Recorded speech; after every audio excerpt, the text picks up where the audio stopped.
মঙ্গলবার রাজ্যসভায় সংবিধানের ৭৫ বছর নিয়ে বিতর্কে কুরুচিকর বক্তব্যের জেরে দেশের বিভিন্ন প্রান্তে জাতীয় কংগ্রেসের বিক্ষোভ।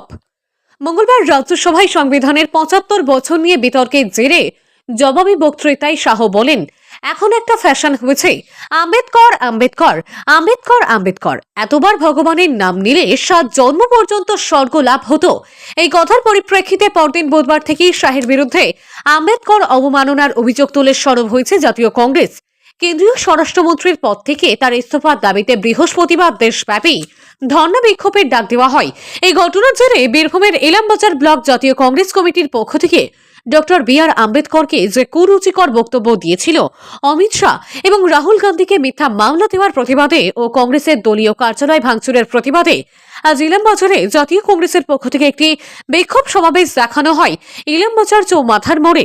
এই বিক্ষোভ সমাবেশ করার পর যদি কোনো সাড়া না পাওয়া যায়, আমরা অর্থাৎ ইলামবাজার ব্লক জাতীয় কংগ্রেসের দল আরো বড় বিক্ষোভে নামতে পারে বলে এমনটাই জানানো হয়। ইলামবাজার থেকে জয়ন্ত মন্ডলের report, news time 24x7 Birbhum. চাকরি পাচ্ছে না, তার বিরুদ্ধে মহিলাদের সুরক্ষার দাবিতে সারা ভারতবর্ষ জুড়ে কংগ্রেস পথে নেমেছে। আমরাও হতে থাকছি।